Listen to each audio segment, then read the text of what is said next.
Ալեքսանդր Սպենդիարյանի անվան օպերայի եւ բալետի ազգային ակադեմիական թատրոնի շենքը 79 տարեկան է։ Թատրոնի բացումը տեղի ունեցավ 1933 թվականի հունվարի 20-ին Ալեքսանդր Սպենդիարյանի «Ալմաստ» օպերայի ներկայացմամբ։ Երևանի գլխավոր հատակագծի համաձայն օպերայի շենքը կառուցվեց Հյուսիսային պողոտայի գլխամասում, որտեղ գտնվում էր Գեթսեմանի մատուռը։ Այսօր ի հիշատակ մատուռի թատրոնի ջերմասրահում խաչքար է կանգնեցված։ Օպերայի ճակատագիրը շարունակվում է եւ մյուս ժողովրդական պորտկումը նույնպես բնականաբար լինելու է այստեղից։ Սիրտը քաղաքի բաբախում է այստեղ եւ մենք նորից ու նորից գալու ենք այս հրապարակ եւ այս շենքը նորից իր ուղերձներով դիմելու է մեզ։ Օպերան երբեք չի եղել միայն թատրոն։ Երևանի սրտում գտնվող այս շինության մոգական դերի ուրույն մեկնաբանությունն իր ֆիլմում փորձել է տալ կինոռեժիսոր Տիգրան Խզմալյանը։ Օպերա կոչվող ֆիլմը ինձ առաջարկել է որպես նախագիծ պատրաստել ճարտարապետ իմ ընկեր Աշոտ Արշակյանը։ Նա առաջարկեց անել մի գործ, որտեղ օպերան լինի որպես ճարտարապետություն միջավայրի մեջ։ Մենք շատ ոգևորված ենք, որ Հայաստանը ներկայացվելու է ճարտարապետական Մեքքայում, Իտալիայում, այլ Վենետիկում օպերայի շենքի,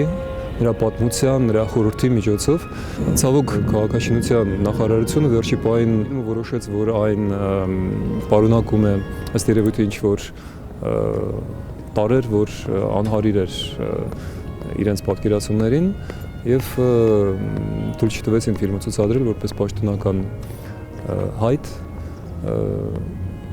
Այդպես էլ ֆիլմը մնաց YouTube-ում։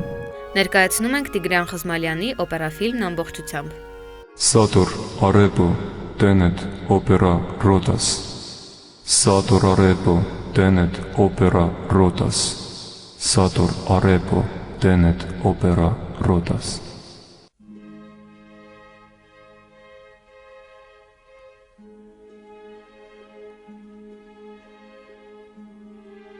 Առաջին շինությունը մարդկային պատմության մեջ,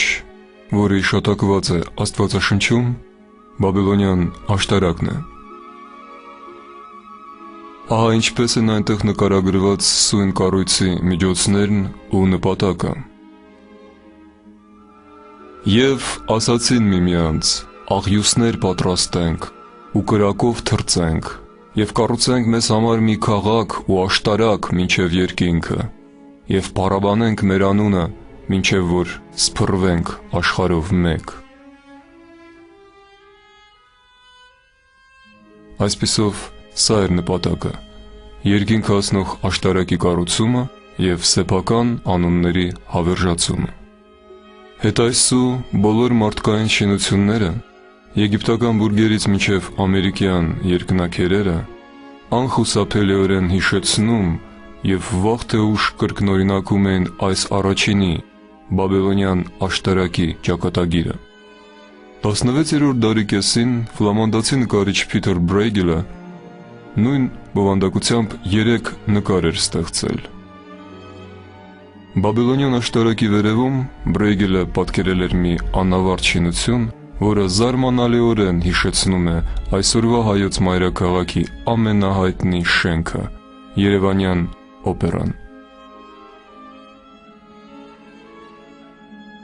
Երևանյան օպերայի կառուցումը սկսվեց 1930 թվականին ճարտարապետ Ալեքսանդր Թամանյանի նախագծով։ Նրա ստեղծած ժողովրդական տունը իր միջավայրով, ճակատագրի բերումով թե բիբլիական մարգարեությամբ դարձավ հայ ժողովրդի կարևորագույն ժամանակաշրջանի կյանքի, պատմության կերտման թատերաբեմ, կատարելության ձգտման անվերջ ոլորապտույտներով դեպի անսահմանություն մի ուղեկցորդ, որի շուրջը ժամանակը հոսում է անասելի արագությամբ։ Սա միջավայր է, որը ինքն է կանխորոշում պատմությունը, միջավայր ճարտարապետությունից դուրս։ Միջավայրեր, որոնք կազմավորվում են ժամանակի թելադրանքով և մարգարեների միջամտությամբ, պարտադրում են մարդկանց կենսակերպ, կապում են իրենց դարերով։ Պատերազմ, արհավիրք, էկոլոգիա, քաղաքաշինություն, կրոն, մշակույթ։ Ոչ մի ուժ չի կարող տարանջատել նրանց միմյանցից, քանզի դա մարգարեների կողմից կանխորոշված է։ Ինչպես հայտնի է, Բաբելոնյան աշտարակը մնաց անավարտ, քանի որ Աստվածը խառնեց մարդկանց լեզուներն ու շինարարներն սկսեցին միմյանց չհասկանալ։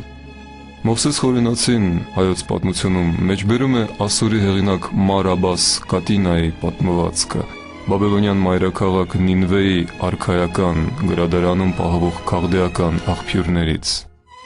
Այնտեղ նկարագրված են աշխարհի ստեղծումը, ջրհեղեղն ու Քսիսուտրոսի փրկարար տապանը, ում բիբլիական հրեա հեղինակները վերանվանել են Նոյ։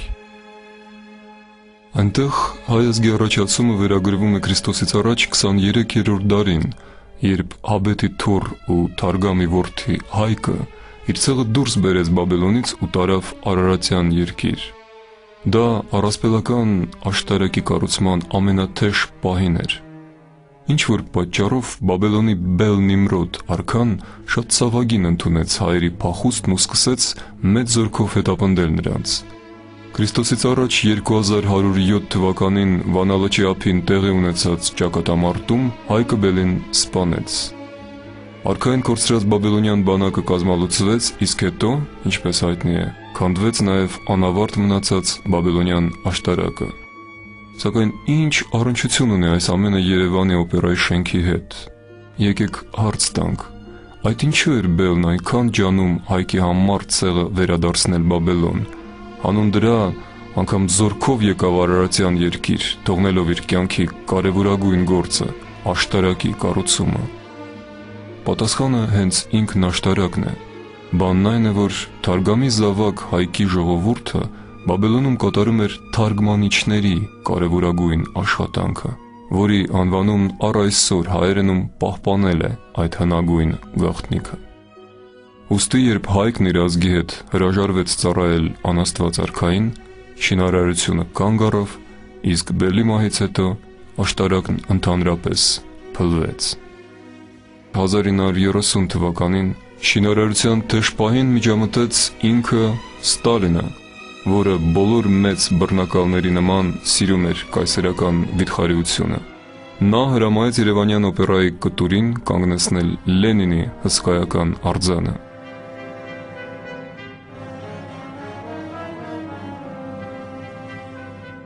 Երևի թե խորհրդային առաջնորդը շենքի ուրվագծի միջից ըմբռնեց բաբելոնյան աշտարակի նշմարվող պատկերը, բոլոր տիրակալների անհասանելի երազանքը։ Սարսափած ճարտարապետը ստիպված էր ենթարկվել։ Սակայն բարեբախտաբար Ստալինը շուտով փոխեց իր մտադրությունը եւ որոշեց կառուցել սույն աշտարակը խորհրդային Բաբելոնի սրտում, Մոսկվայում։ Այս նպատակով նա հրամայեց քանդել քաղաքի ամենամեծ եկեղեցին, ամենափրկիչ Քրիստոսի տաճարը, տեղ ազատելու համար։ Սակայն այդ տեղում նախատեսված խորհուրդների պալատի վիթխարի շենքը ոչ մի կերպ չէր կառուցվում։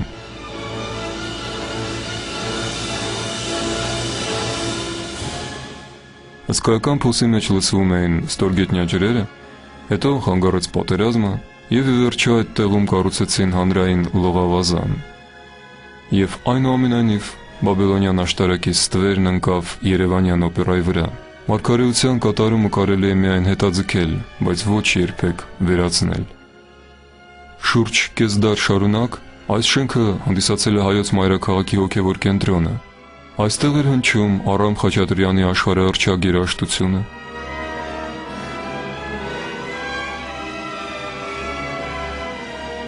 Այստեղ են հավաքվել մարդիկ 1963 թվականի մայիսին նշելու շախմատի 9-րդ աշխարհի չեմպիոն Տիգրան Պետրոսյանի թագադրությունը։ 2 տարի անց 1965 թվականի ապրիլին հայերը հենց այստեղ օպերայի մոտ կազմակերպեցին խորհրդային պատմության մեջ առաջին քաղաքական ցույցերը, պահանջելով ճանաչել ու նշել Մեծ Եղեռնի 50-ամյակը։ Օպերայի շենքում այսուհետև անցնում էին մեծ արվեստագետների ու ազգային հերոսների հոգեհանգստի արարողությունները։ Թերևս առաջինը, ում դագաղը բերեցին դեռ անավարտ շենքի պատերից ներս, հենց ինքն էր 1936 թվականին վախճանված օպերայի հեղինակ ճարտարապետ Ալեքսանդր Թամանյանը։ Այստեղից էին հուղարկավորում հանճարեղ երաժիշտ Արամ Խաչատրյանին և կինոռեժիսոր Սերգեյ Փարաջանովին։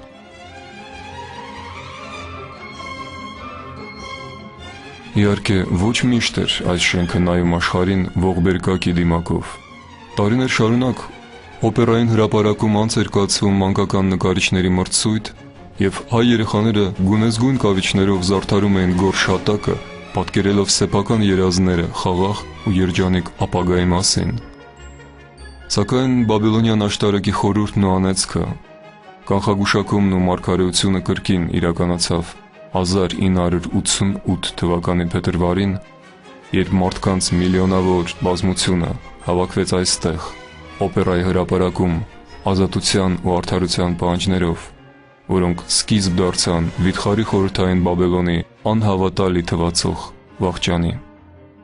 10 տարի անց 1999 թվականի աշնանը, երբ նորանկախ Հայաստանի կառավարությունը դարձավ ահաբեկչական գրոհի թիրախ, զոհվածների դիակները կրկին դրել են օպերայի շենքի բեմահարթակին։ Անցավ եւս մեկ տասնամյակ, եւ արդեն 2008 թվականի գարնանը ընդդիմությունն ու իշխանությունը Հայաստանում կրկին բախվել են օպերայի հրապարակում,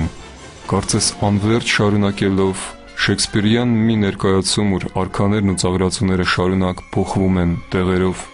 պատերից նայող հավերժական թատերական դիմակների հայացքների ներքո։ Totus mundis facit histrionem,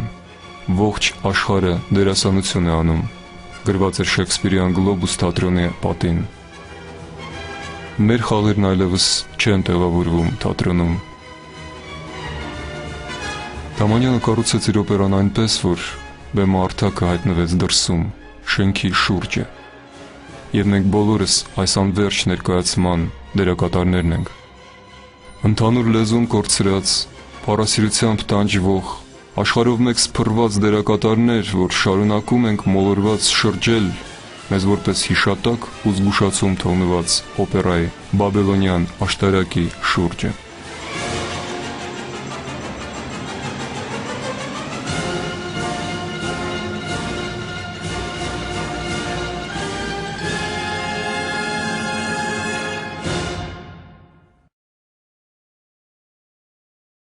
Sator, Arepo, Tenet, Opera, Rotas